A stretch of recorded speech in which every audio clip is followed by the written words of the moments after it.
The woman paid for 36 gallons of diesel on pump number 4 at 2:47 in the morning, and there was no truck at pump number 4. I need to back up.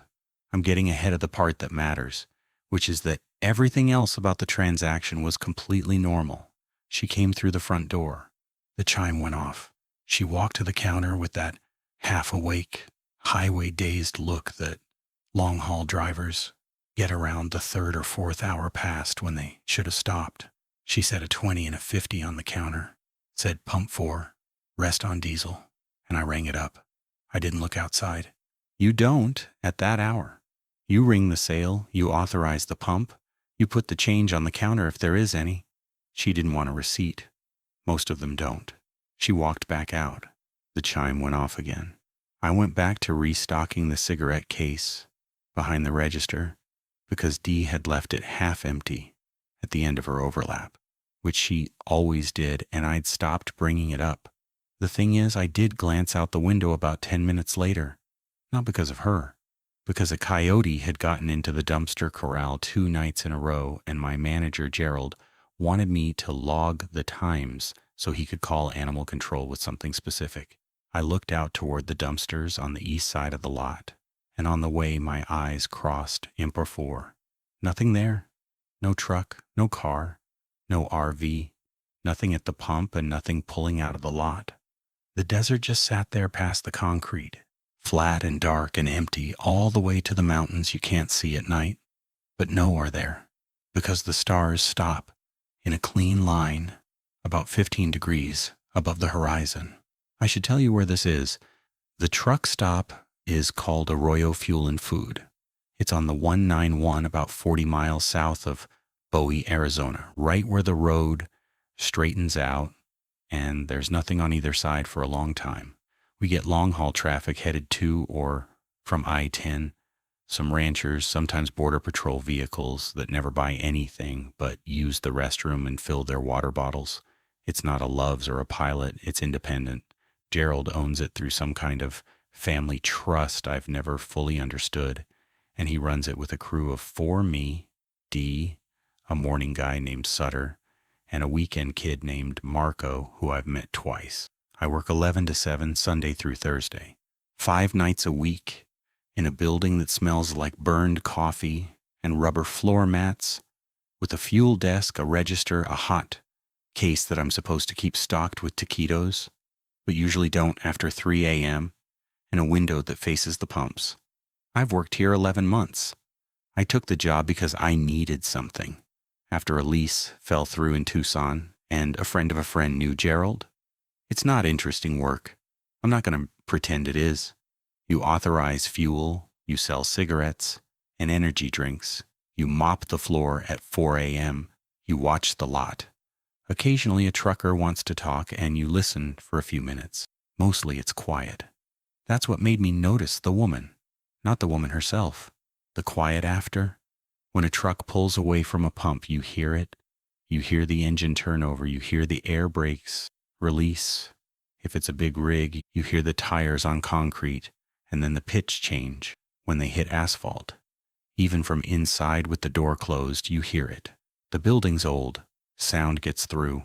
There was no sound after she left. I stood at the window for maybe 30 seconds looking at the empty pump. Then I went back to the cigarettes. I don't know what I thought. Probably that I'd missed the sound because I was focused on the restock, or that she'd been parked on the far side of the lot and walked to the pump, which doesn't make sense, but is the kind of thing you tell yourself at 3 in the morning, because the alternative is thinking about it. The pump log confirmed the sale. 36 gallons dispensed on pump 4, 2:47 a.m. authorization, 2:54 a.m. completion. 7 minutes of fuel flowing into something. I pulled the camera feed the next night. We have 4 cameras, 1 on the register, 1 on the front door, 1 covering pumps 1 through 4, and 1 on the back lot near the propane cages.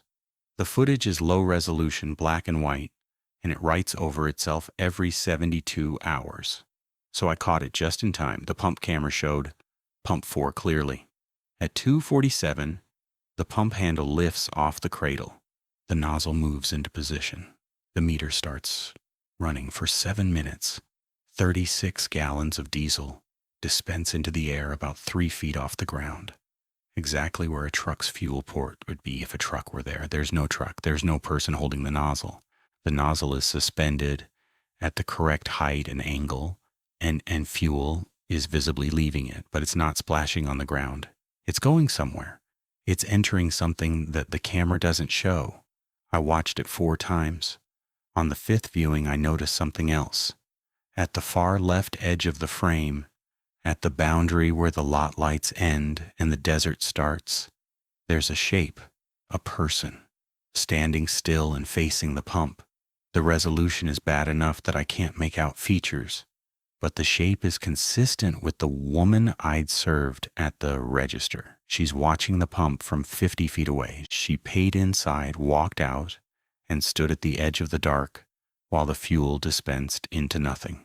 At 2:54, the nozzle returns to the cradle. The pump clicks off. The figure at the edge of the lot turns and walks into the desert, not toward the road, not toward a vehicle, into the open desert, south-southeast, in a straight line, until the camera can't distinguish her from the dark. I closed the footage and sat there for a while. Here's the part I keep coming back to. The register transaction was real. I have it on the tape, on the printed journal, in the pump log. She handed me physical money. I put it in the drawer. It counted correctly at the end of my shift. The drawer wasn't over or short. $70 went in and the diesel went out, and the fuel inventory at the end of the week reflected the loss. Everything about the exchange was real and verifiable and correct, except there was nothing to receive it. I almost told Gerald the next morning. I had the footage timestamp written down on a receipt, and I was going to show him when he came in at 7 for the shift change. But when he walked in, he did something he'd never done before. He asked me how the night was before I could say anything, and when I opened my mouth, he said, "Quiet one, right?" and smiled in a way that was clearly the end of the conversation. Gerald has never preemptively described my shift to me. I put the receipt in my pocket and went home. Slept, came back, worked the next night without incident, sold fuel to real trucks I could see and hear, mopped the floor, restocked the hot case. Normal. Then, 4 nights later, the chime went off at 3:15 a.m. and a man walked in, set 2 20s on the counter and said, "Pump 6, rest on regular." We don't have a pump 6. We have 4 pumps. We've always had 4 pumps. The concrete islands are numbered with painted stencils 1 through 4. Left to right, there is no pump 5, no pump 6. The lot ends at pump 4. And then there's a drainage grate, and then gravel, and then desert. I told him we only have 4 pumps.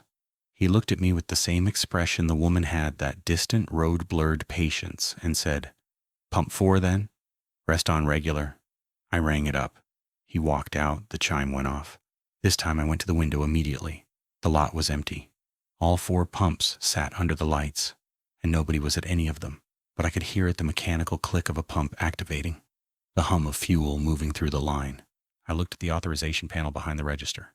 Pump 4 was active, dispensing regular unleaded. I watched the gallons tick up on the panel without looking away. 12 gallons, 15, 19, 20. Outside through the window, the pump handle was in its cradle. The nozzle was hanging exactly where it should be when no one is using it. But the panel said otherwise. The panel said fuel was flowing. 27 gallons. 30. 31. It stopped at 34. The panel clicked back to idle. The register printed the transaction complete receipt automatically. I pulled it off the printer. The timestamp was 3:17 a.m. The fuel type was regular unleaded. The volume was 34 gallons, and at the bottom, in the field where the pump number prints, it said pump 6. We don't have a pump 6. I put the receipt under the register and finished my shift. When Dee came in at 6:30 for the Thursday morning overlap, I asked her, trying to keep it casual, if she'd ever had a customer come in without a vehicle. She was putting her bag in the back office. She stopped, one hand still on the strap, and didn't turn around. "You're talking about the walk-ins," she said. "Not walk-ins, not 2 words. She said it like a single term, like it was a category. "How long?" I asked. She pulled her bag off her shoulder and put it on the desk. "I don't talk about the walk-ins, Nolan. And you shouldn't either." She went to the register and started her count. I waited for a minute, but she didn't look at me again. I drove home that morning with the receipt in my pocket and the camera footage I couldn't review because 72 hours had already passed and the system had written over it. The sun was coming up over the mountains and the road was straight and familiar, and I kept checking the rearview mirror for someone walking along the shoulder. No one was there, but the highway behind me looked longer than it should have, like the truck stop was already further away than 40 miles, like the distance was growing while I drove.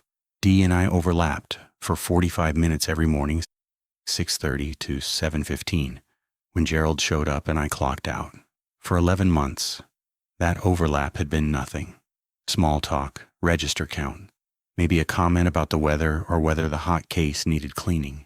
She'd put her bag down, I'd grab mine, and we'd exist in the same space without it meaning much. After that Thursday, the overlap changed. She didn't bring up the walk-ins again. I didn't push it, but something about the way we moved around each other in the building shifted. She started checking the pump panel within the first minute of arriving before she even counted the drawer. I'd never seen her do that. She'd glance at it quick, practiced, like checking a side mirror, and then move on. If the panel was clean, 4 pumps idle, she'd relax by a degree I wouldn't have noticed if I hadn't been watching for it.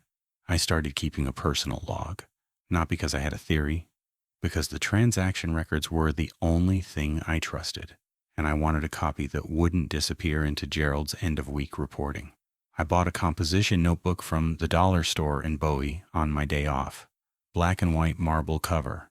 I logged every transaction from my shifts, timestamp, pump number, fuel type, gallons, payment method, and a column I added myself, vehicle confirmed Y/N. The first week, everything was clean. Real trucks, real cars, real people with real keys in their hands and real engines running outside. I started to think I'd overreacted. The woman with the diesel, the man asking for a pump 6. Maybe I'd been tired. Maybe the camera footage had been a compression artifact. The pump panel could glitch. These things had explanations. Then, on a Tuesday at 1:08 a.m., a man came in and bought $14 of premium on pump 2, paid cash, walked out. I went to the window. There was a truck at pump 2, an older Peterbilt maroon, idling. I wrote it down. Vehicle confirmed. Why? 40 minutes later, at 1:51 a.m., another man came in. Same height, same build, same coat, dark canvas, no logo. He put $14 on the counter and said, Pump 2 premium. Pump 2 had been idle since 1:15. I looked at him. He had a different face than the first man, younger maybe, lighter skin. But the coat was the same, and the amount was the same, and the phrasing was identical, not similar. Identical. Pump 2 premium, the same 3 words in the same cadence with the same pause between 2 and premium. I rang it up. He walked out. Pump 2 activated. 14 gallons of premium dispensed in 6 minutes. I watched the panel the entire time. When I looked out the window, there was no vehicle at pump 2. The nozzle was in its cradle. The hose wasn't extended. In my notebook, I wrote, 1:51 a.m., pump 2, premium 14 gallons cash. Vehicle confirmed, N. Identical to 108 transaction. Same words, same amount. Different person. Then, underneath, in smaller handwriting, or same person, different face. I didn't like writing that. I wrote it anyway. The next thing I did was pull the fuel inventory report from the shift so far. We track fuel levels in each underground tank digitally. The system takes a reading every hour and logs it. Between the 1 a.m. reading and the 2 a.m. reading, the premium tank had dropped by 28 gallons, 14 plus 14. Both transactions were real. Both drew actual fuel from the actual tank. The fuel was going somewhere. It was being received by something. The pumps were mechanical. They don't dispense into air. The pressure system requires a sealed connection to maintain flow. Something was at that pump, connected to that nozzle, accepting 34 gallons of premium fuel across 2 separate transactions. Something I couldn't see. I started watching the cameras during my shifts instead of after. I'd pull up the pump feed on the back office monitor and leave it running, checking every 15 minutes. For 3 nights, nothing unusual. Normal trucks, normal transactions. The lot looked the way it was supposed to look. On the 4th night of Saturday, I was watching the monitor at 2:30 a.m.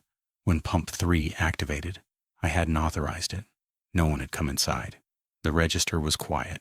I looked at the authorization panel, and it showed pump 3 active, dispensing regular unleaded authorization code 000. Our authorization codes are 4 digits tied to the transaction number. They're sequential. The last transaction I'd run was 4471. The code should have been 4472. 0000 isn't a valid code.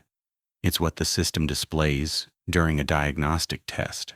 But I hadn't run a diagnostic, and Gerald is the only one with the access code to initiate one remotely. I watched the monitor. Pump 3's nozzle was in its cradle. The hose was coiled. No one was in the lot. But the panel said fuel was flowing regular unleaded, climbing steadily. 8 gallons, 12, 17. On the camera, nothing moved. The lot was still. The lights buzzed the way they always do. The desert beyond the concrete was a flat black line. Then I saw it. Not at the pump.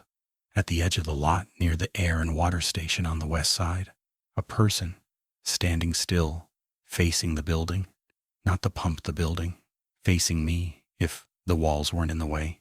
The camera resolution was terrible, like I said. But the person was there. A smudge of gray against the black. And they weren't moving. They stood with their arms at their sides, while 23 gallons of fuel dispensed from an untouched pump into nothing I could identify. 26 gallons, 29, 31. It stopped at 33. The panel returned to idle. The authorization code cleared. The figure at the edge of the lot didn't move. I watched the monitor for another 10 minutes. The figure stayed. Then, between one glance and the next, I'd looked away to check the register. Maybe 4 seconds it was gone. Not walking away. Just absent from the frame where it had been present a moment earlier. I logged it. 2:30 a.m., pump 3, regular 33 gallons. No payment. Auth code 000. Vehicle confirmed, N. Figure at lot perimeter. No approach. No departure observed. That Saturday morning when Dee came in, I put the notebook on the counter between us. Open to that page. She read it without picking it up, her eyes moving across my handwriting, and I watched her face. Nothing changed. No surprise. No disbelief. She read it the way you read a grocery list when everything on it is what you expected. How long has this been happening? I asked. She closed the notebook and slid it back toward me. Longer than you? Longer than me working here, or longer than you? She said it the same way both times. Flat, certain, and final. As Gerald knows what the fuel reports say. The fuel reports say what the pumps say. The pumps say fuel was dispensed. That's the end of it for Gerald. The fuel is going somewhere, Dee. Yeah. She turned to the register and started her count. It is. She didn't say anything else. I stood there for a minute, then picked up the notebook and put it in my bag.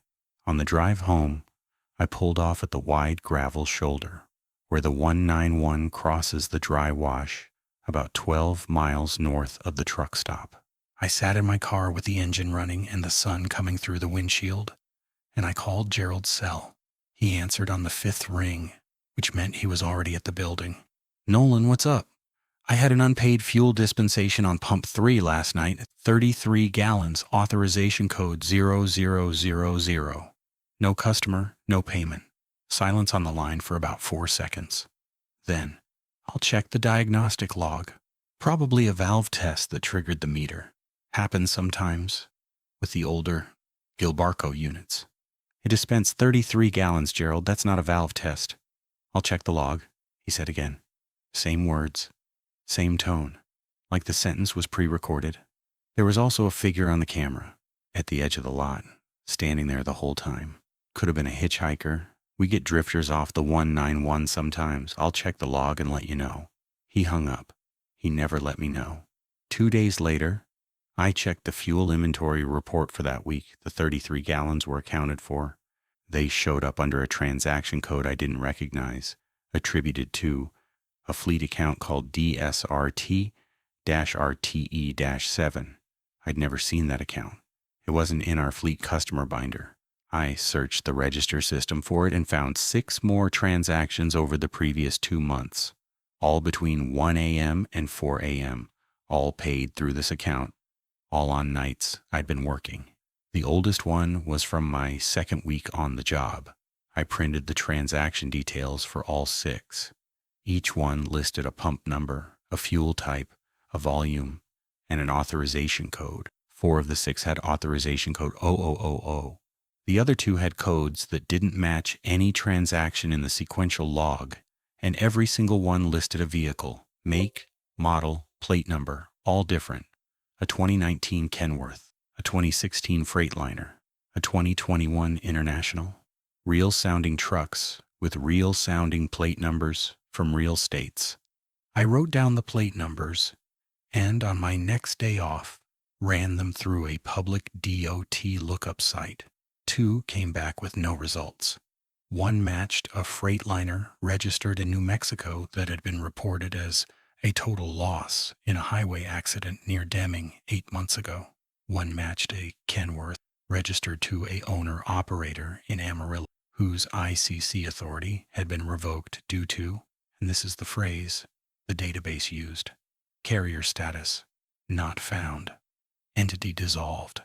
The other 2 plates returned information for vehicles that were currently active and registered.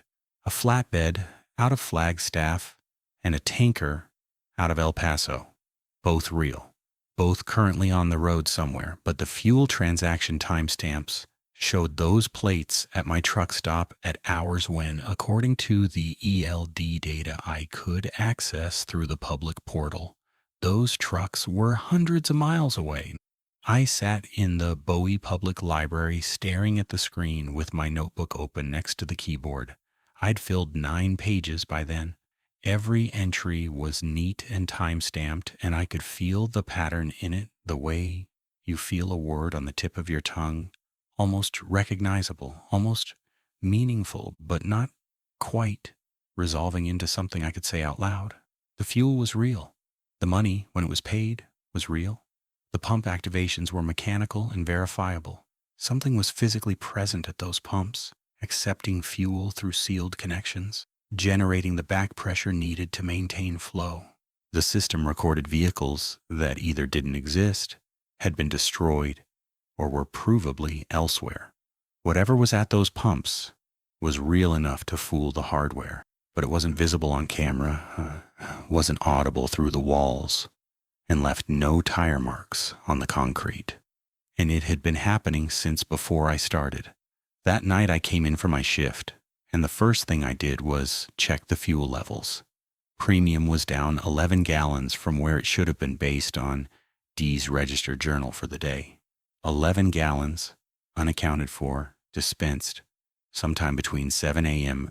and 11 p.m., daytime, while other people were here. While Gerald was here, I looked at the pump panel. All 4 idle. The lot outside had 2 trucks, real ones, engines running, drivers inside the building buying coffee. Normal. I opened my notebook to a fresh page and wrote the date. Below it I wrote, "They come at night, but the fuel moves during the day too. No one mentions it. The books absorb it. The system makes room." And below that, in smaller letters, a question I couldn't stop thinking about. How many pumps do we actually have? The next walk-in came on a Wednesday, 3:22 a.m. I was ready for it, or I thought I was. I'd positioned myself at the register with the back office monitor angled so I could see the pump camera feed without turning my head more than a few degrees. Notebook open on the counter, pen in my hand. The chime went off. Front door. He was average in every direction, medium height, medium build, brown hair cut short, wearing a gray t-shirt and jeans, and work boots that looked like they'd been worn exactly the right amount. Not new, not destroyed, broken in. He walked to the counter without browsing, without looking around, without the slight hesitation that most people have when they enter an unfamiliar gas station at 3 in the morning and need to orient themselves to the layout. He knew where the counter was. He walked to it like he'd been here before. 40 on pump 2, he said. Diesel. I looked at the money he put on the counter. 2 20s. I picked one up. It was real. Correct weight, correct texture, correct microprinting when I tilted it under the fluorescent light. I'd been checking every bill for 2 weeks. You got a truck outside? I asked. He looked at me. This is the part that's hard to describe, and I've tried several times in the notebook and I still haven't gotten it right. His expression didn't change. His face didn't move into surprise or suspicion or anything else. But something behind the face, behind the arrangement of features, recalculated, like a screen, refreshing at a rate just slow enough to catch. Peterbilt, he said. White. She's loud, you probably heard me pull in. I hadn't heard anything. The lot had been empty and silent for 2 hours. But he said it with such plain confidence that for a moment, maybe 2 full seconds, I doubted myself. I thought, maybe I was focused on the monitor. Maybe I missed the sound. It was a small, clean feeling of uncertainty, and it passed through me like a chill. Then it was gone. I didn't hear anything, I said. She's out there, he said. Same tone. Not defensive, not insistent. Just factual. The way you'd confirm the sky is dark at 3 a.m. I rang up the $40. Authorized. Pump 2. He picked up his change. There wasn't any. It was exact. And walked toward the door. The chime went off. I went to the window. The lot was empty. All 4 pumps sat under the sodium lights. Islands of concrete and metal. And there was nothing at any of them. No white Peterbilt. No vehicle of any kind. The air was still. The only sound was the compressor on the walk-in cooler, cycling behind me. Then pump 2 activated. I heard it through the wall, the click of the solenoid, the hum of fuel entering the line. On the panel behind me, pump 2 showed active and dispensing diesel, authorization matching the transaction I'd just run. I pressed my face close to the glass and stared at pump 2. The nozzle was in its cradle. The hose was coiled on the hook. Nothing was touching anything, but fuel was moving. I could hear it in the walls, that low liquid vibration you learn to recognize after a few months working around fuel systems. Diesel was leaving the underground tank, traveling through the line, reaching the pump, and going somewhere. I turned to the back office monitor. The camera showed pump 2 from above and to the right. Empty, nozzle and cradle. No vehicle, no person. But in the lower left corner, near the base of the pump island, there was a shadow that didn't correspond to anything. A dark shape on the concrete, roughly rectangular, about the size and proportion of a truck's fuel tank shadow if a truck had been parked there, and if the overhead lights had cast its shadow at that angle. A shadow without an object. I watched it while the panel ticked upward. 20 gallons, 25, 30. The shadow didn't move.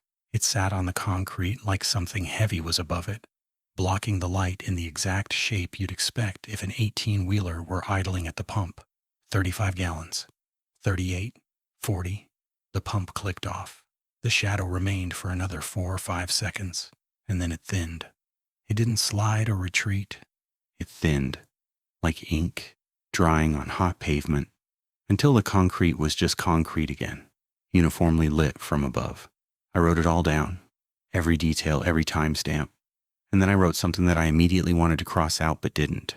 He answered my question before I decided to ask it, because I'd been standing there with the $20 bill in my hand, and I'd been thinking about asking if he had a vehicle outside, and the words were forming but hadn't reached my mouth yet, and he looked at me with that recalculating expression. At the exact moment, the question became an intention rather than a thought. Not when I asked, before. He responded to the decision to ask, not the question itself. I spent the rest of that shift at the register, and every time the chime went off, I flinched. But the remaining customers were normal. A long-haul driver, buying coffee at 4:15, a border patrol truck that parked but never came in, Sutter showing up 12 minutes early for the morning shift, because he always does on Wednesdays. I didn't tell Sutter. I don't know Sutter well enough. He's polite, he does his job, he doesn't ask about my nights. We've had maybe 6 conversations in 11 months, and 5 of them were about the hot case temperature settings. I told Dee. Not during the overlap, there wasn't time, and she'd already made it clear she didn't want to talk with other people in the building. I texted her that afternoon. Just, can we meet before shift? I have documentation. she responded 40 minutes later. Dairy Queen in Bowie, 9 p.m. The Bowie Dairy Queen closes at 9:30, so we had a narrow window. She was already in a booth when I got there, drinking a Blizzard and looking at her phone. I sat down across from her and put the notebook on the table. I've logged 23 transactions in 3 weeks, I said. 14 confirmed with no vehicle present. 6 with vehicles that don't exist or were somewhere else at the time. 3 I couldn't verify either way. She stirred her Blizzard without looking up. The fuel is physically moving, I said. The pumps require back pressure to maintain flow. Something is at those pumps, D. Something solid enough to create a sealed connection with the nozzle. I know. There are shadows on the camera. Vehicle-shaped shadows with no vehicles. I know. One of them responded to a thought I hadn't spoken yet. She stopped stirring. Her spoon rested against the side of the cup, and she looked at me for the first time since I'd sat down, not with surprise, with something closer to recognition, like I'd arrived at a specific point on a trail she'd already walked. "Which one?" she said. Not a question, a prompt. "The one tonight, gray shirt, work boots." Asked for 40 on pump 2. "What did he look like?" I described him. Medium everything. Brown hair. Boots worn the right amount. She nodded slowly. "I've seen that one. 3 times, maybe 4. He's one of the better ones." Better ones. Some of them are better at it than others. She took a long sip of her Blizzard and set it down with a precision that struck me as deliberate, like she was buying time to decide how much to tell me. The first ones, and I mean the first ones years ago, before Sutter, when it was just me and Gerald, they were rough.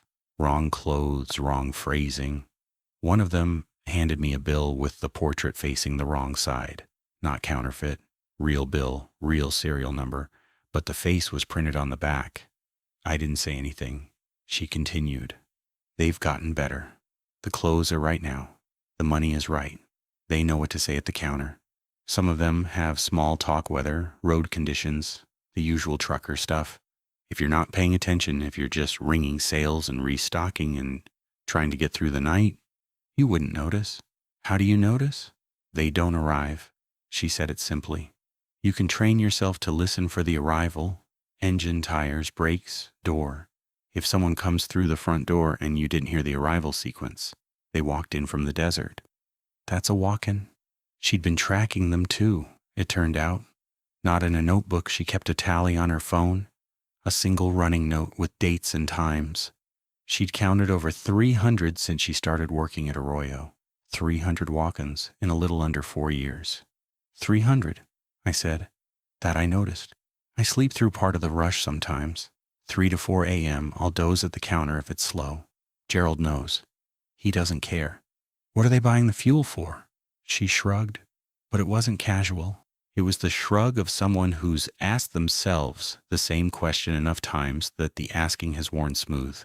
I don't think buying is the right word. I don't think fuel is either. Not exactly. The transaction is the thing, the exchange. They come in, they say the words, money crosses the counter, a pump activates, something is dispensed, the whole ritual. I think the ritual is the point.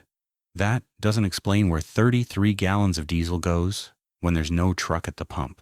No, she said, it doesn't. We sat there for a few minutes. The DQ was empty except for a teenager mopping near the soft-serve machine. The lights buzzed. You asked me how long? Dee said. That first morning? I told you longer than you. I should have been more specific. She pulled her phone out and scrolled through the note. My first walk-in was 16 days after I started. Same as you. I felt something cold settle in my chest. What do you mean? Same as me. 16 days? I worked 16 days of normal shifts, and then the first walk-in came in. You started. Worked 16 days of normal shifts, and then the woman with the diesel showed up. I remember because I saw the fuel report the next morning and checked your start date. That could be a coincidence. Could be. She locked her phone. Sutter's been here 8 months. His first walk-in came on day 16. I asked him about it indirectly about a month in. He said he'd had a weird fuel discrepancy one night, but Gerald explained it. He hasn't mentioned it since. Gerald explained it. Gerald explains everything. That's what Gerald does. Valve test, diagnostic cycle, fleet account reconciliation. He has an answer for every discrepancy that makes just enough sense to stop you from asking a second question. She paused. He's not in on it, if that's what you're thinking. He's not feeding them or protecting them. He just accepts the math. The books balance, more or less. The fuel loss falls within a percentage he can justify, so he justifies it. I looked down at my notebook. 23 entries, 14 confirmed anomalies, and D had 300. He said some of them are better at it than others, I said. What are the bad ones like? Her face did something I hadn't seen before. Not fear. Not exactly. Something adjacent to it, like the memory of fear. Visited so often it had worn down to a texture. The bad ones get the sequence wrong, she said. They pay after the fuel dispenses instead of before. They ask for types we don't carry, ethanol blends, aviation fuel, stuff that doesn't exist in a roadside pump. One of them came in and set money on the counter and didn't say anything, just stood there. I asked what they needed, and they repeated my question back to me, word for word. Same voice. Not mimicking it, was my voice, coming out of their mouth, with my inflection and my accent and the way I clipped the end of needed. She finished her blizzard and set the empty cup aside. That was about 2 years ago. They haven't done that since. Like I said, they're getting better. We left the Dairy Queen separately. Driving back to my place, the 191 was empty and dark, and the desert on either side was flat and featureless. I passed the Arroyo turnoff without slowing. The lights were on. The lot was visible from the highway for about 10 seconds as I went by. There were 2 trucks at the pumps, both real as far as I could tell. Engines running, headlights on. But between pump 3 and pump 4, the concrete looked darker than it should have. A patch of shadow, rectangular, sitting on the ground without anything above it to cast it. I drove past. I didn't stop, but I watched it in the rearview mirror until the truck stop shrank to a point of light and disappeared behind me, and the shadow was still there, sitting on the concrete, like something was parked that I hadn't earned the ability to see. The lot was bigger. I don't mean that metaphorically or as some kind of emotional impression. I mean the concrete had expanded. I noticed it on a Monday night about a week after the Dairy Queen conversation, because the drainage grate that marks the eastern boundary of the lot, the one between pump 4 and the gravel margin, was further from the building than it used to be. I know this because I mop out to the front apron twice a week, and I always stop at the grate because that's where the concrete ends, and there's no point mopping gravel. The grate used to be 42 steps from the front door. I'd counted it once out of boredom during my second month. The way you count things when you're alone at 4 a.m. and your brain needs a number to hold on to. 42 steps. That Monday, it was 51, not approximately. I counted 3 times, adjusting my stride to keep it consistent. 51 steps to the grate. 9 more than before. The concrete between pump 4 and the grate looked the same color, same surface, same faint oil stains, but there was more of it, like someone had poured an extension during the day and aged it 30 years in the process. I stood at the grate and looked east. The gravel margin was still there, maybe 10 feet of it, and then the desert. But the desert looked further away too. Not dramatically, you wouldn't notice from inside the building. But standing at the grate, facing the open land, the distance to the nearest creosote bush felt wrong. That bush had always been close enough that I could see individual branches from the lot. Now it was a silhouette. I walked back to the building and measured the other direction, front door to the highway. I'd never counted that before, but I paced it at 87 steps. The highway felt the right distance away. Normal. The expansion, whatever it was happening on the desert side. The lot was growing eastward into the empty land, and it was doing it without anyone pouring concrete or running equipment. Back inside, I checked the pump layout through the window. 4 pumps, 4 islands, same spacing. But the space beyond pump 4, the area between the last island and the grate, was visibly wider. There was room there now. Room that hadn't existed. Room for another pump. I wrote it down. Drew a rough diagram in the notebook. Measurements, step counts. the position of the grate relative to the building and the pumps. I dated it and put a star next to it because I knew how it sounded. The next morning during the overlap, I asked Dee to walk the lot with me. She resisted, not verbally, just with her body language, the slight stiffening when I asked, the way she looked toward the back office like she was calculating whether Gerald might arrive early. But she came. We stood at the grate. She looked east. She didn't count steps or measure anything. She just stood there with her arms crossed and her jaw set. And after about 30 seconds, she said, "It's been doing this since year 2. The lot is growing. The lot is making room." She turned and looked back at the pumps. When I started, there was maybe 6 feet between pump 4 and this grate. Now look at it.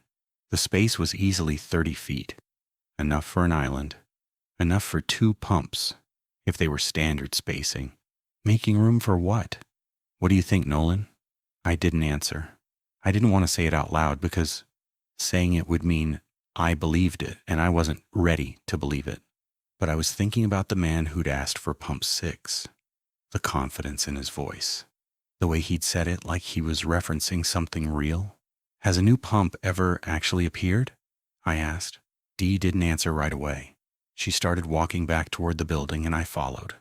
Halfway across the lot, she stopped between pumps 2 and 3 and pointed at the concrete beneath our feet. "What do you see?" I looked down. Concrete. Oil stains. A crack running diagonally from the base of pump 2's island toward the center of the lot. "Normal wear. Look at the stain pattern around pump 3, she said. I looked. The concrete around pump 3 had the typical discoloration, diesel drips, boot scuffs, the darkened rectangle where the pump island's shadow sits during the day, but just to the right of pump 3's island, between it and pump 4, there was a faint outline on the concrete. Rectangular, about the size and shape of a pump island base. Not a stain exactly. More like a scar, like something had been there long enough to leave an impression and then had been removed, or like something was going to be there, and the concrete was already anticipating the weight. That showed up about 18 months ago, Dee said. It gets darker every few weeks. I measured it once. It's the exact footprint of our pump islands.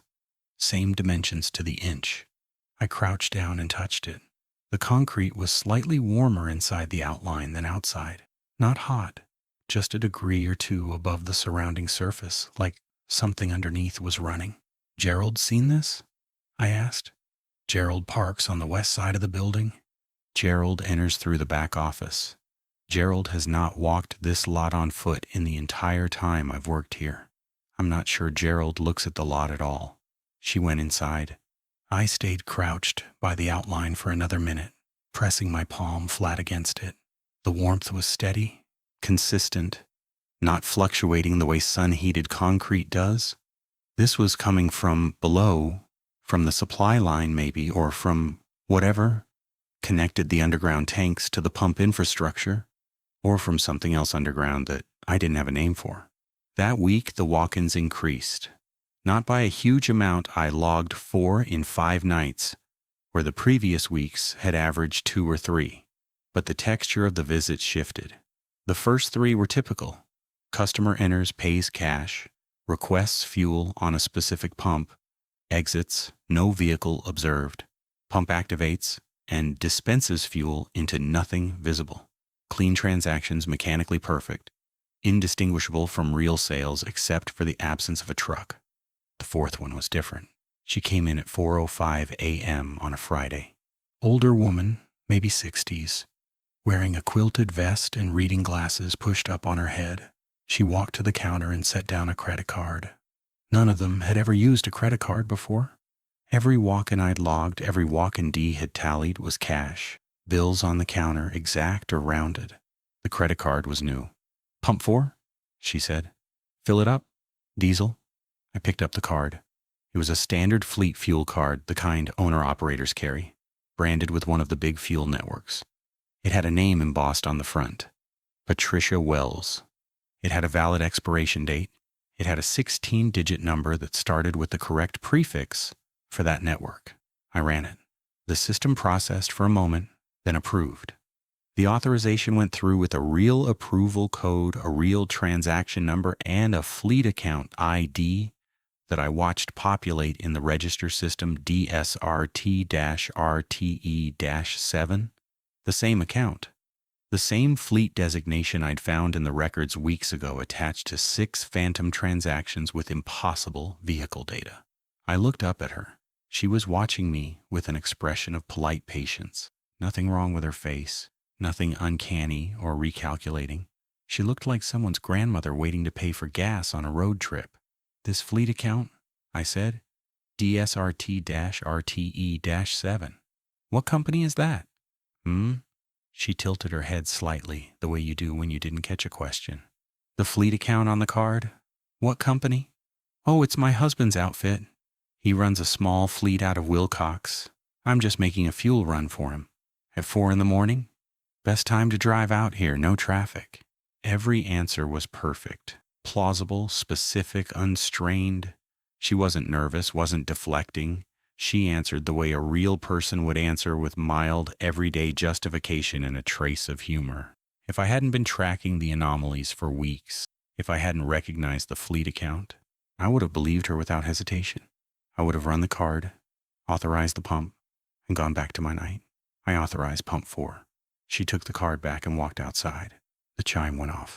I went to the window. Pump 4 was the last one on the right, closest to the expanded section of lot, closest to the desert. There was no vehicle at pump 4, but the pump activated. The nozzle lifted off the cradle. I could see it this time, through the window clearly.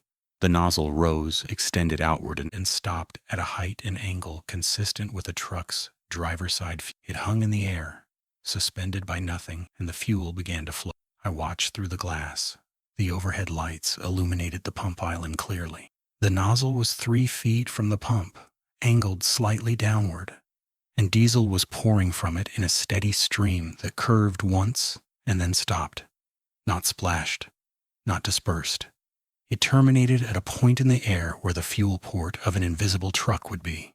The shadow was there, on the concrete beneath the nozzle, a full truck shadow.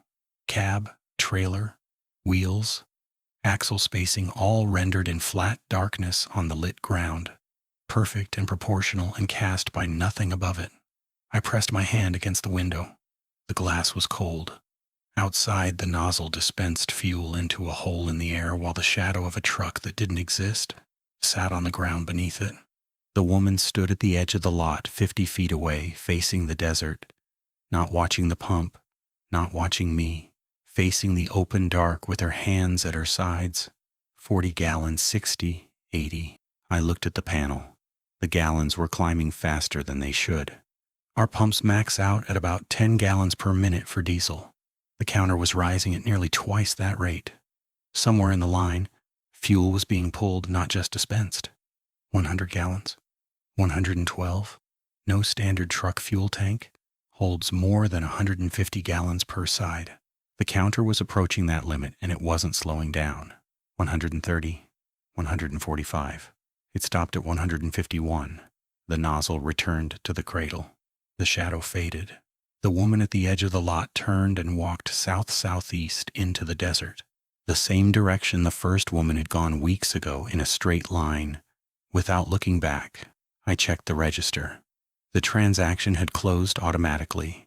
151 gallons of diesel, charged to fleet account DSRT-RTE-7, approved and settled. The receipt printed with a vehicle listed 2017 Peterbilt, 579, Arizona plate. A number I wrote down but already knew I'd find connected to nothing. 151 gallons.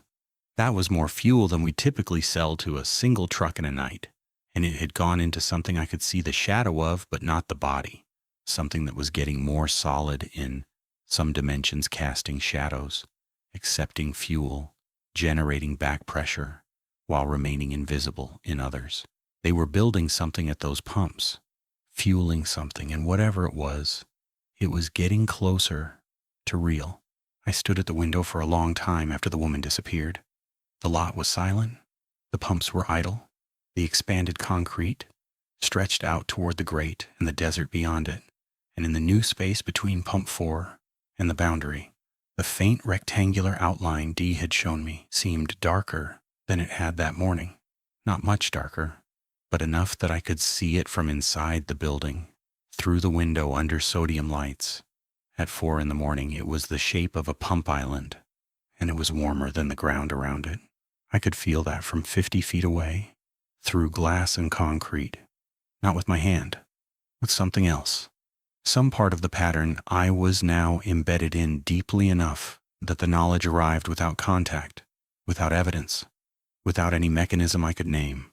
The ground was getting ready. The lot was making room, and whatever the walk-ins were fueling out there in the dark, it was pulling itself together, one transaction at a time. The lingerer showed up on a Thursday. That's what I started calling them in my notebook. The ones who didn't leave after the transaction. Most walk-ins followed the pattern cleanly. Enter, pay, request pump, exit, stand at the lot perimeter while the fuel dispensed, walk into the desert when it finished. Efficient, ritualistic, no wasted motion. This one completed his transaction at 2:40 a.m., $20 on pump 1, regular unleaded cash, and walked outside. I went to the window expecting the usual. Empty pump, invisible dispensation, departure into the dark. The pump activated normally. Fuel flowed for about 6 minutes. The nozzle was in its cradle the whole time. The shadow appeared beneath where a vehicle would be, smaller this time, shaped like a pickup rather than a semi. When the pump clicked off, the shadow thinned and vanished. But the man didn't leave. He stood at the far edge of the lot, near the air and water station on the west side, and he didn't move, hands at his sides, facing the building.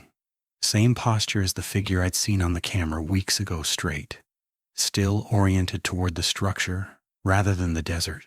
10 minutes passed. He didn't shift weight, didn't look around, didn't adjust his stance.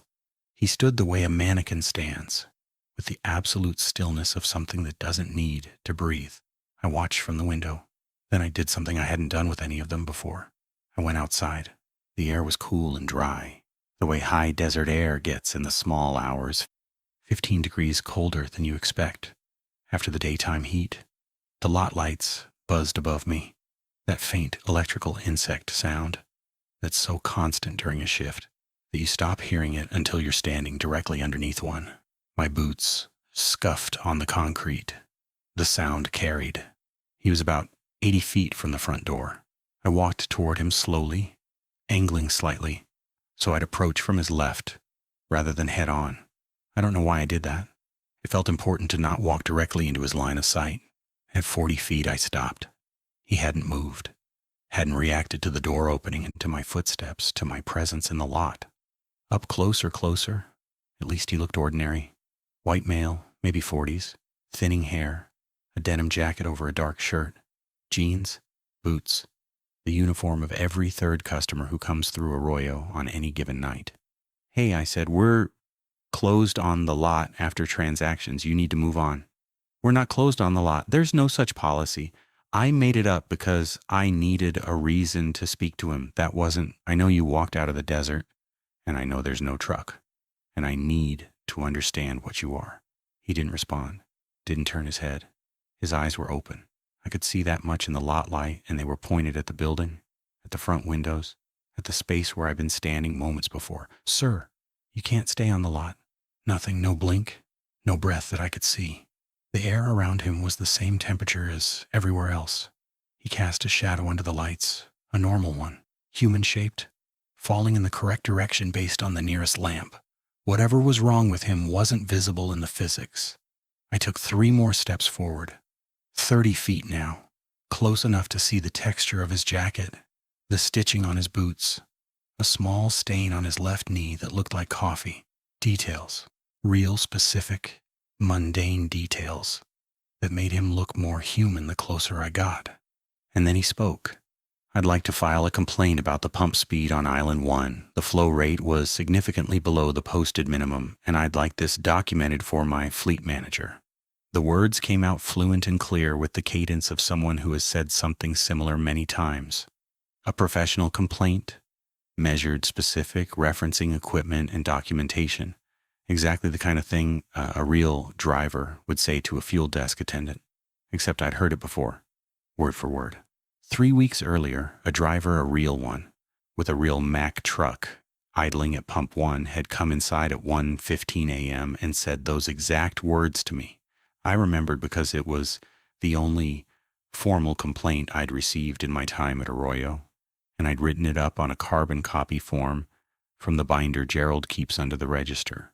The driver had been specific. Island 1, flow rate, posted minimum, fleet manager. I'd filed the white copy and given him the yellow.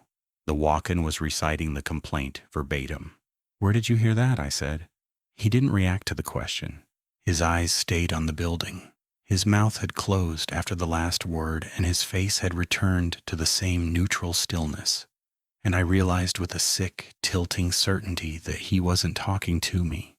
He was performing the sentence, executing it, the way a pump executes a fuel request, mechanically, completely, without awareness of who is standing at the other end of the transaction. "That complaint was filed 3 weeks ago," I said, "by someone else, a real driver." Nothing. "Where is he?" "The driver who filed that complaint? Glenn Mercer. He drove a red Mack Anthem and he had a fleet route through Tucson." "Where is he?" I don't know why I said the driver's name. I'd written it on the complaint form and it had stayed in my memory, the way work details do, lodged without purpose. But when I said it, Glenn Mercer, the walk-in, moved for the first time. His head turned. Not quickly. Slowly, smoothly. A mechanical rotation that brought his face from the building to me, and when his eyes reached mine, they were ordinary, brown, clear, human in every observable way, but behind them the same recalculation I'd seen in the gray-shirted man weeks ago. Something adjusting, something figuring out what the correct response was to a situation that had deviated from the script. "The transaction is complete," he said. "Thank you for your service." He turned and walked toward the desert. South-southeast. Straight line. Same direction as all of them. He didn't look back. I stood in the lot for a long time after he disappeared. The lights buzzed. The pumps sat idle. The air was still. When I went inside, I pulled the complaint binder from under the register. The carbon copy form I'd filled out for Glenn Mercer was there. White copy, dated, signed by me, with the complaint details written in my handwriting. But the section where I'd written the driver's name was different. Not blank, not altered, just different. Where I'd written Glenn Mercer in blue ink. The name now read Ray DSRT-RTE-7. Same pen, same handwriting. My handwriting. But the name was gone, replaced by the fleet account code, and I couldn't tell if it had always said that or if I was losing the ability to distinguish what I'd written from what the system wanted the record to say. I flipped through the rest of the binder. There were 12 complaint forms spanning the past 2 years, most filled out by D, a few by Sutter. I read through each one. 4 of them had driver names in the name field. 8 of them had DSRT-RTE-7. I looked at the dates on the 8. Then I cross-referenced them with the walk-in log in my notebook and with Dee's tally that she'd shared with me via text the week before. Every DSRT-RTE-7 complaint form was dated within 1 to 4 weeks before a walk-in was observed, performing a transaction that matched the complaint's details. Pump number, fuel type, stated issue. Each complaint had been echoed by a walk-in in a subsequent visit. The walk-ins weren't mimicking random customer behavior. They were completing specific transactions, fulfilling specific interactions. A driver filed a complaint, and weeks later, a walk-in arrived and performed that complaint again, word for word, as though the original interaction had been left unfinished and needed to be closed out. But Glenn Mercer's complaint had been closed. I'd filed the form. I'd given him the yellow copy. He'd driven away in a real truck, making real sounds. The transaction was done, unless it wasn't, unless there was a ledger I couldn't see, a system underneath the one I operated, where transactions weren't considered complete until they'd been performed a second time by something that wasn't the original customer, a confirmation layer, a redundancy. And the drivers whose transactions were being reperformed, where were they? I spent the next 2 days on my laptop at the Bowie Library, searching for the names I could still read on the complaint forms, the 4 that still had human names. I searched DOT databases, social media, fleet directories, public records. The first name returned nothing. No relevant results. Nothing. The search engine treated it like I'd typed a random string. No suggestions, no approximations, no "did you mean" prompt. Just a blank results page. The second name pulled up a LinkedIn profile for a logistics coordinator in Memphis. The profile photo showed a woman in her 50s. The last activity on the account was 11 months ago. I clicked through her connections. One of them was listed as a driver for a fleet company based in Wilcox, Arizona. Wilcox, the same town the older woman with the credit card had mentioned. He runs a small fleet out of Wilcox.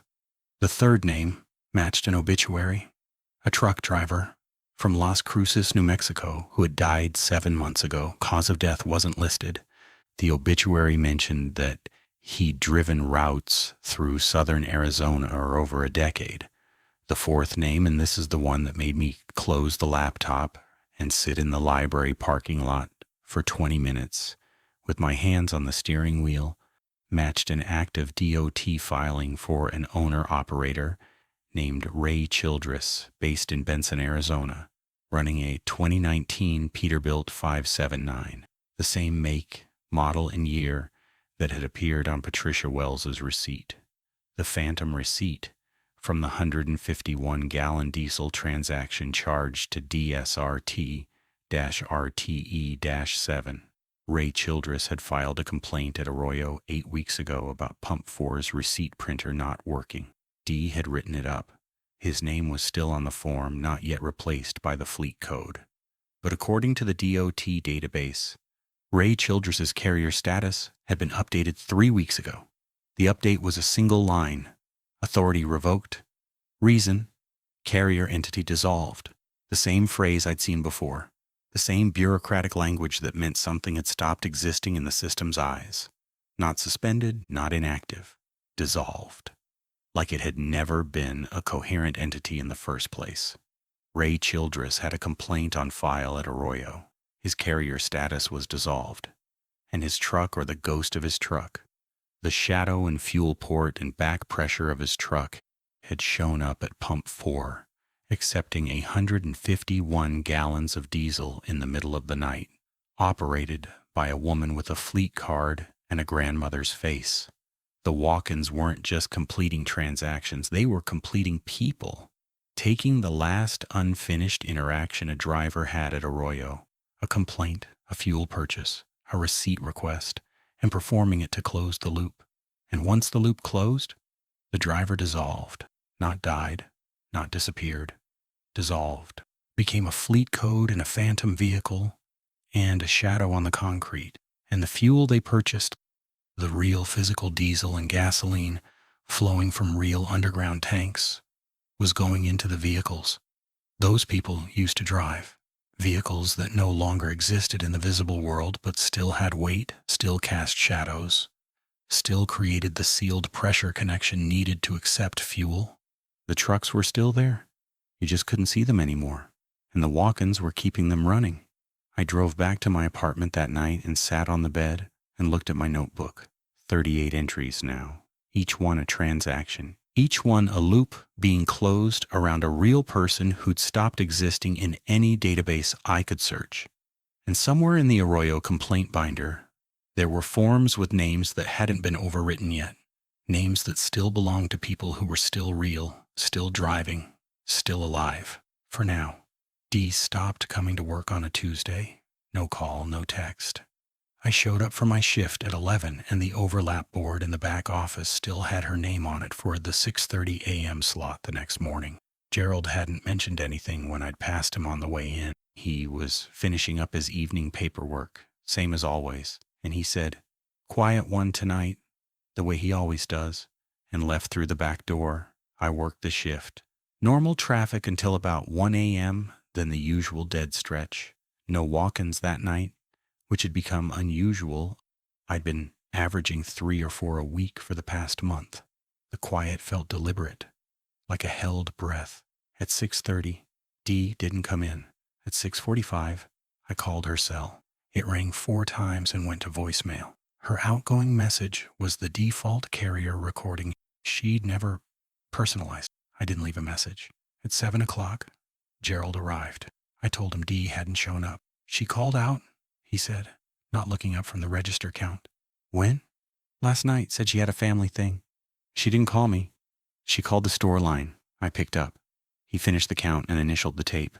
Sutter's covering her morning shifts this week. You're fine. I clocked out, drove home, texted Dee. Everything okay? You weren't at overlap this morning? The message delivered, but she didn't respond. The next day, same thing. No Dee at 6:30. Gerald said she'd extended her time off. Sutter covered. I texted again. Delivered, no response. On the third day, I drove to Dee's place after my shift. She rented a casita behind a larger house on the east side of Bowie, a small stucco box with a swamp cooler on the roof and a sun-faded welcome mat that said, "Hello," in letters you could barely read. I'd been there once before, about 4 months into my employment, when she'd invited me and Sutter over for a cookout that Sutter didn't attend. Her car was in the driveway, a 10-year-old Civic with a cracked windshield and a Arroyo Fuel and Food bumper sticker that Gerald had given everyone but nobody else had actually used. The car was there. The curtains were drawn. I knocked. No answer. I knocked again. Louder. Nothing. I tried the door. Locked. I walked around to the side window of the kitchen and cupped my hands against the glass. The kitchen was clean. Dishes in the drying rack. A coffee mug on the counter. The overhead light was on. I went back to the front and knocked a third time. Dee, it's Nolan. Silence. Then a sound from inside. Not footsteps. Not a voice. A mechanical sound.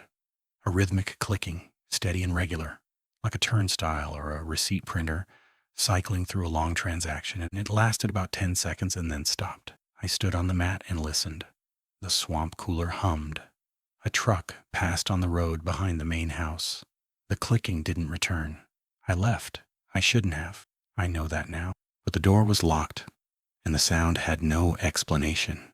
And I told myself she was dealing with something personal, the way people do, and that pressing harder would make me the kind of coworker nobody wants. That night at Arroyo, I checked the employee records in the back office. Gerald keeps a binder separate from the complaint binder with basic info on each employee. Name, start date, emergency contact, pay rate, schedule. I'd never looked at it before. I'd never had a reason to. Dee's page was there. Deirdre Kalani. Start date, March 14th, 4 years ago, emergency contact, a name I didn't recognize, listed with a phone number in the 520 area code. Tucson. I called the number from the store phone. It was 1:30 in the morning and I expected voicemail or a confused stranger. The line connected. No ring. No voicemail greeting. It just connected. The way a call does when the other end picks up instantly. Dead air for about 2 seconds. Then a tone. A single, sustained tone. Mid-frequency, like a fuel pumper's solenoid, engaging. It held for 5 seconds, and then the line went dead. I called again. Same thing. Instant connection, silence, tone, disconnect. The number wasn't a person. It wasn't a disconnected line or a wrong number. It was something that answered, produced a mechanical sound, and hung up. Every time. I called it 4 more times over the next hour, and each time was identical. I looked at the emergency contact name again. I hadn't recognized it initially, but now I stared at it under the fluorescent light with the back office humming around me. DSRT-RTE-7. Not a name, the fleet code. Typed neatly in the contact field where a person's name should be. And I couldn't tell if it had always said that, or if it had changed the way Glenn Mercer's name had changed on the complaint form silently, retroactively, without leaving evidence of what it replaced. I flipped to my page. Nolan Ware. Start date. Emergency contact. My sister Ellen in Tucson. Her name was there. Her number was there. I called it from the store phone and she picked up on the third ring, groggy and annoyed. Nolan? It's 2 in the morning? Sorry, just checking in. Go back to sleep. Are you okay? Yeah, I'm fine. Sorry. I hung up. Ellen's name was still Ellen. Her number was still her number. My page was still my page. For now. I turned back to Dee's page and looked at the start date again. March 14th, 4 years ago, 16 days before her first walk-in, if her timeline was accurate. Below the start date, in a field I hadn't noticed before, a field I was almost certain didn't exist on my own page, there was an additional line. It was labeled Route Assignment, and it read, DSRT-RTE-7, active, recurring. I checked my page. No route assignment field. Checked Sutter's, none. Checked the Weekend Kid Marco, none. Only Dee's page had it, and it was written in the same font as the rest of the binder, the same typeface Gerald used for all his administrative documents, the same formatting, the same ink weight. It looked original. It looked like it had been there since the page was created. Dee had a route assignment in a fuel stop employee binder, assigned to the same fleet code that appeared on phantom transactions, overwritten complaint forms, and the emergency contact field of her own personnel file. I closed the binder. The next night, a walk-in came in at 3:10 a.m. Female, medium height, dark hair pulled back, wearing a quilted vest that I recognized immediately and a lanyard around her neck. The lanyard was Arroyo branded, green and white. With the logo, Gerald had designed himself a cartoon saguaro next to a fuel pump. Every employee had one. We used them to hold our time clock fobs. This woman was wearing Dee's lanyard. I could see the fob hanging from it, the same scratched silver rectangle, Dee clipped and unclipped every shift, the same piece of electrical tape Dee had wrapped around the top because the clip was loose. I didn't ring the sale. My hand stayed on the counter. She put a 20 on the counter. Pump 4? Diesel? Her voice was not Dee's voice. Her face was not Dee's face. She was taller, thinner, with features that didn't resemble Dee in any way I could identify. But she wore Dee's lanyard, and when she put the bill down, she placed it with the portrait facing up and turned toward me the exact way Dee placed bills, a habit I'd watched hundreds of times during overlap counts. Where did you get that lanyard? I said. The recalculation. I saw it again, the subtle behind-the-face adjustment, the screen refresh. She looked at me for one full second and then said, I've always had it. That's Dee's lanyard, Deirdre Kalani. She works here. The transaction's for pump 4, she said. Diesel. Where is Dee? She didn't answer the question. She didn't ignore it either. Something worse happened. The question didn't reach her. I could see it in the way her expression held perfectly still, waiting for a prompt that fit the interaction script. My question was outside the script. It didn't register as input. Pump 4? She said again. Diesel. I rang it up. I don't know why. Muscle memory, maybe? Or the understanding growing clearer every week that refusing a transaction wouldn't stop it. The fuel would flow regardless. The pump would activate. The system didn't need my participation. It just preferred it. She took her change and walked outside. The chime went off. Pump 4 activated. 20 gallons of diesel dispensed into the familiar nothing. The shadow appeared on the concrete. Truck-shaped, sharp-edged, darker than the previous shadows I'd logged. She stood at the edge of the lot while the fuel flowed. When it stopped, she walked into the desert. South-southeast. Straight line. I watched her go, and then I looked at the lanyard she'd been wearing and realized I could still see it. Not on her, she was already 50 feet into the dark and fading. But the lanyard was visible, a faint green and white stripe, catching the last of the lot light, and it was swinging gently as she moved. And it was the most real thing about her, more vivid than her clothes, her face, her body. The lanyard was bright and specific and detailed in a way the rest of her wasn't, like it was the original, and she was built around it. The morning shift change with Sutter was awkward and quiet. He didn't ask about Dee. He counted the register, initialed the tape, and took his position without comment. I wanted to ask him about the walk-ins, about the fuel discrepancies, about whether he'd noticed the lot expanding. But Dee's warning echoed. Gerald explains everything. Sutter had accepted Gerald's explanation months ago. Whatever door I'd walked through, Sutter had closed it behind him. I drove home. I tried Dee's cell one more time. This time it didn't ring. It connected instantly the same way her emergency contact number had and produced the same mid-frequency tone. 5 seconds. Disconnect. I sat in my car in the apartment parking lot and listened to the engine tick as it cooled. The sun was up. The mountains were brown and sharp against the sky. Everything looked normal and solid and real. And I held on to that for as long as I could because I understood something now that I hadn't understood before. Dee hadn't taken time off. Dee hadn't gone anywhere. Dee had been completed. Her unfinished transactions, 4 years of them, 300 walk-ins she'd observed and logged and counted, had been closed out.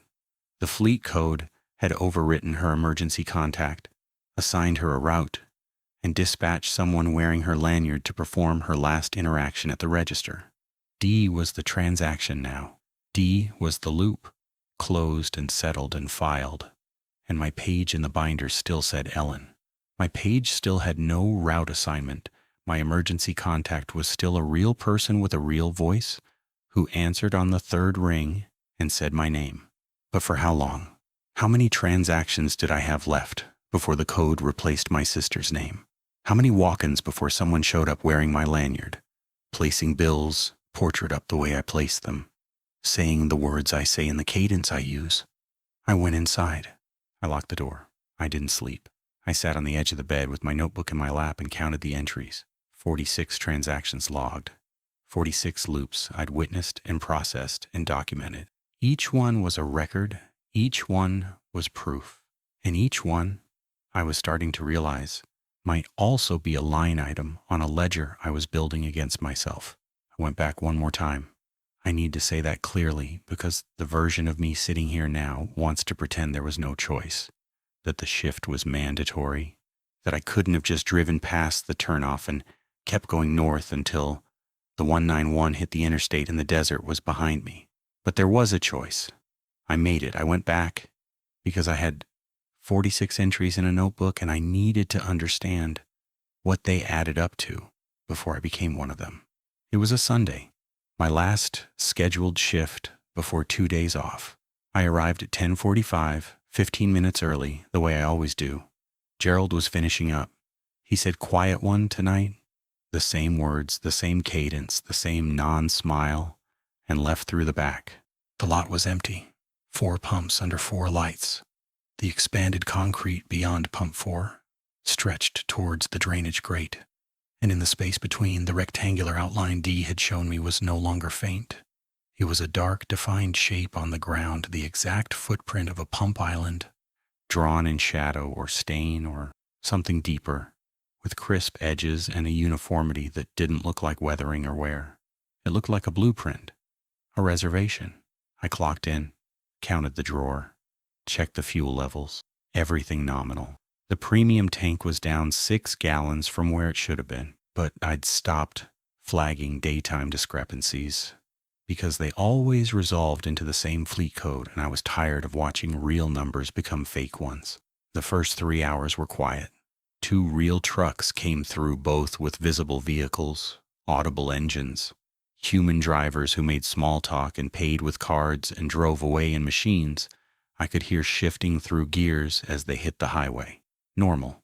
I rang the sales, logged them, confirmed vehicles. The notebook gained 2 clean entries, with Y in the vehicle column.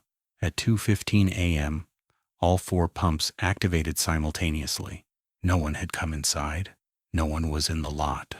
The register hadn't processed a transaction, and the authorization panel showed 4 active dispensations, all with code 0000, all dispensing diesel, all meters, climbing in perfect synchronization. I stood behind the counter and watched the panel. Pump 1, climbing. Pump 2, climbing. Pump 3, climbing. Pump 4, climbing. All at the same rate, exactly 11 gallons per minute, which was faster than our pumps were rated for. The fuel was being pulled, not pushed. Something out there was drawing it through the lines with a force the system wasn't designed to provide. I went to the window. The lot was empty and bright under the sodium lights. All 4 nozzles were in their cradles.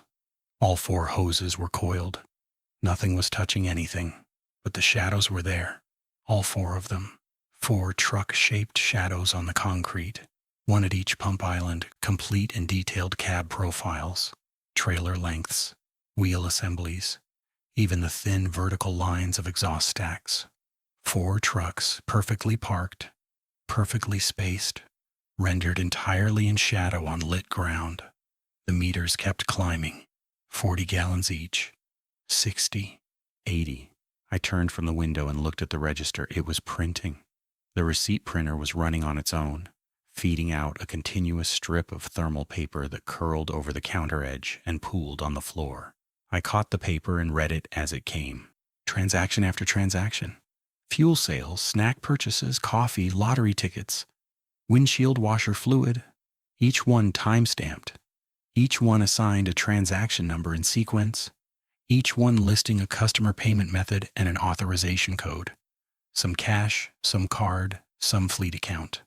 The items were specific: a 20-ounce Coke, a pack of Marlboro Reds, a bean and cheese burrito from the hot case, real products from real shelves in real quantities at real prices. But I hadn't sold any of them. The register was printing a complete shift's worth of transactions that had never occurred. A full night of business had compressed into a continuous feed, as though the store were processing 8 hours of commerce in minutes. I pulled the paper and read the names on the card transactions. Real names. Names I didn't recognize. Dozens of them, each one attached to a vehicle description and a pump number. Each one buying fuel and food and moving on. A ghost manifest of a busy night that wasn't happening. The meters on the panel passed 100 gallons each, 120. The underground tanks were draining. I could hear it, not just the pump hum, but a deeper sound, a resonance in the floor, the vibration of large volumes of liquid moving through underground pipes at speeds they weren't built for. The building itself was conducting the sound, the walls picking up the frequency and holding it the way a tuning fork holds a tone. I looked at the receipt tape again. Near the bottom of the most recent section, between a diesel sale on Pump 2 and a Gatorade purchase, there was a transaction I almost missed. It was formatted like the other's timestamp, item, price, payment method, but the item field didn't list a product. It listed a name, Deirdre Kalani, price $0, payment method, transfer, authorization code, oh. Below it another, Glenn Mercer, $0 transfer, and another. Names I didn't recognize interspersed with the product sales, each one formatted as a $0 transaction with transfer as the payment type. I counted them as the paper fed out. 14, 20, 31. Each a person, each processed through the register like inventory, like goods received. The receipt paper kept coming, the pumps kept running. The meters passed 200 gallons each, which meant 800 gallons total across 4 pumps, which was more than our underground storage held. The math didn't work. We had 2 tanks, a 10,000-gallon diesel and a 6,000-gallon unleaded, and even accounting for recent deliveries, 800 gallons shouldn't have been available across 4 simultaneous dispensations at this rate, unless the tanks were being fed from somewhere else, unless the underground infrastructure extended further than the 2 steel cylinders Gerald's permits described, unless the pipes connected to something beneath the lot that wasn't on any schematic because it had built itself there, slowly over years, drawing fuel downward into a system that used gasoline and diesel the way the walk-ins used the transaction ritual as a medium, a carrier, a language of exchange that something underneath had learned to speak. The meters hit 250 each. The floor vibration intensified. I could feel it in my teeth. And then the register printed my name, Nolan Ware, $0. Transfer, oh. I ripped the paper, tore it off the printer and held the strip in both hands and read it again. My name in the same format as the others, processed as a $0 transfer, authorized with the null code. Queued up, filed, entered into whatever ledger the system was building beneath the one I could see. The pumps stopped. All four, simultaneously. The meters froze. 273 gallons each, identical across all four pumps. The panel returned to idle. The receipt printer stopped. The floor vibration ceased. Silence. I stood in it holding the torn receipt tape, and the silence was heavier than any sound the building had made. It pressed against the walls, against the windows, against the inside of my skull. The lot lights buzzed outside, unchanged, and through the window the four shadows were still there. Four perfect trucks, parked at four pumps, rendered in darkness on the ground. But now there was a fifth, in the space beyond pump 4, on the dark rectangular outline that Dee had shown me weeks ago. There was a new shadow, not a truck, smaller. The proportions were different, wider, lower, with a flat rectangular profile that didn't match any vehicle I'd seen in the lot. It was the shape of a pump island, a shadow cast by a pump that didn't exist yet, sitting on the outline of a foundation that the lot had been growing to accommodate for months. Pump 5, not built, not installed, but present in the only dimension the walk-ins seemed to fully occupy: the shadow layer, the transaction layer, the stratum of the lot, where things were real enough to accept fuel and process commerce, but not real enough to be seen or touched or photographed. I put the receipt tape in my pocket. I closed the notebook. I turned off the back office monitor.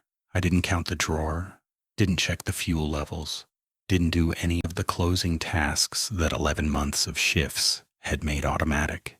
I picked up my bag and walked to the front door and pushed it open, and the chime went off one last time. The lot was quiet. The shadows were gone, all 5 of them, vanished between the moment I'd seen them through the window and the moment I stepped outside. The concrete was just concrete. The pumps were just pumps. The space beyond pump 4 was empty, and the rectangular outline was barely visible, a faint trace that could have been mistaken for an old stain. But the air smelled like diesel. Strong, fresh, heavy. The smell of a lot that's been running at capacity all night, cycling hundreds of gallons through active pumps for hours. The smell doesn't lie.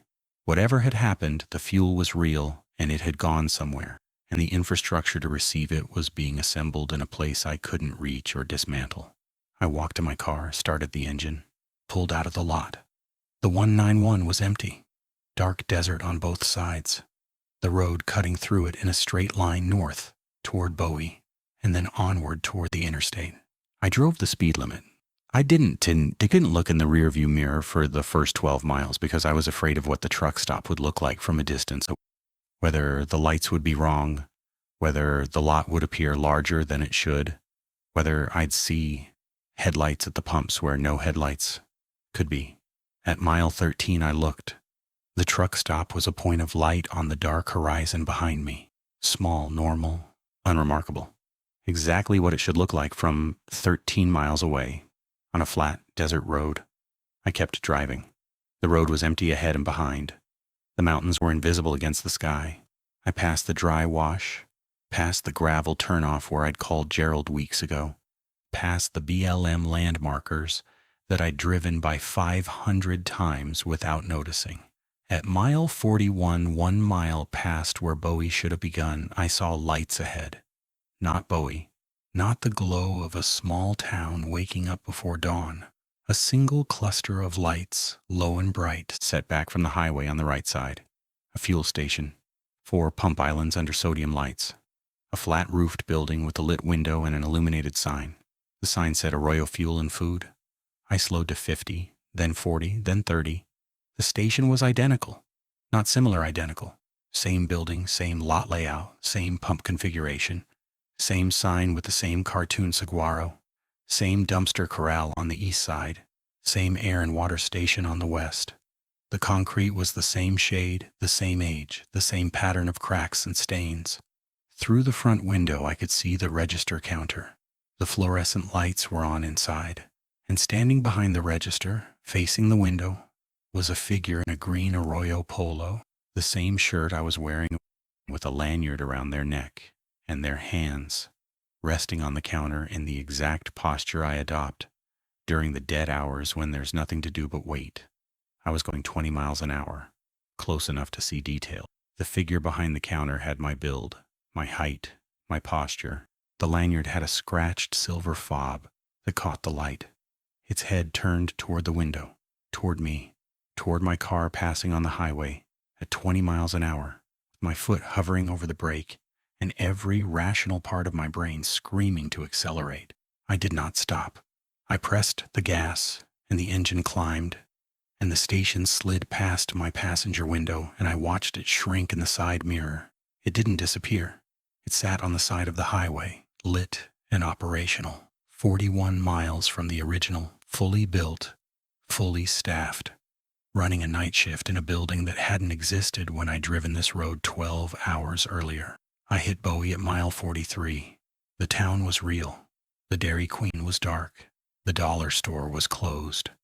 The houses had porch lights on. I stopped at the first intersection and sat through 2 cycles of the blinking red light, gripping the wheel, breathing. The notebook was on the passenger seat. I picked it up and opened it to the last page I'd written on. Below my final entry, the 4 simultaneous pump activations, the receipt cascade. My name on the tape, I wrote one more line. There are 2 Arroyos now. The second one has me inside it. I closed the notebook. I drove to my apartment. I packed a bag. I called my sister and told her I was coming to Tucson for a few days, that I needed a break, that the job wasn't working out. You sound weird, Ellen said. I'm tired. You sound more than tired. I'll explain when I get there. I didn't explain when I got there. I haven't explained. I've been in Tucson for 6 days. I quit by voicemail, called the Arroyo store line at 3 p.m. on a Monday when I knew Gerald would answer. Told him I was done. Told him to mail my last check to my sister's address. He said understood and hung up. That was it. No questions. No pushback. Like he'd been expecting the call. I haven't been back to the 191. I haven't driven south of Tucson. I stay in Ellen's guest room and I keep the notebook in my bag and I don't open it because every time I do, I'm afraid of what I'll find on the pages I've already written. But here's the thing I can't stop thinking about. The thing that keeps me awake and makes me check the locks and listen for sounds that aren't there. Yesterday morning, Ellen went to get gas. Regular Tuesday errand. She goes to the Circle K on Speedway, fills up, comes back. She was gone 20 minutes. When she came home, I asked how it was, the way you do, and she said something that hasn't stopped echoing.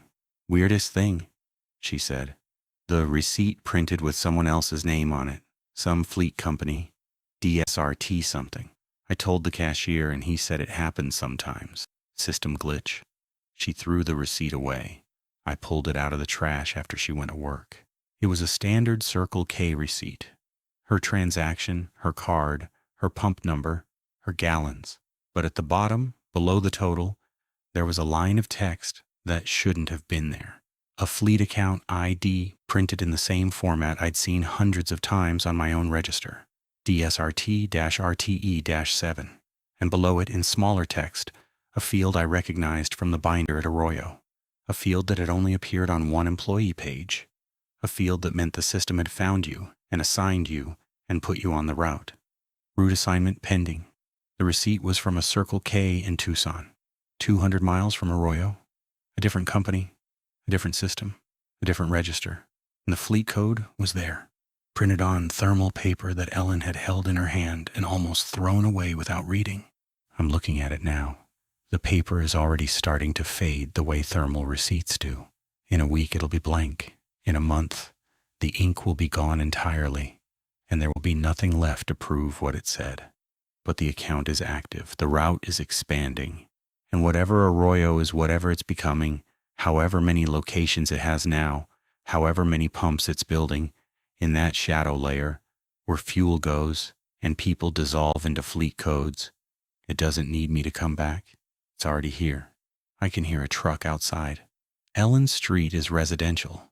No commercial traffic, no trucks ever in 4 years of her living here. But I can hear one idling. Close. The low diesel rumble of something parked and waiting, engine running, ready to receive. I'm not going to look out the window. I'm not going to check. I'm going to sit here and hold this receipt and listen to the engine idle, and I'm going to hope, not believe, just hope that not looking is enough, that the transaction requires my participation, that if I don't walk to the counter, don't place the bills, don't say the pump number, the loop stays open. But the pumps at Arroyo activated without me, the register printed without me, my name appeared on the tape without my hands touching anything. The system doesn't need a cashier. It just prefers one.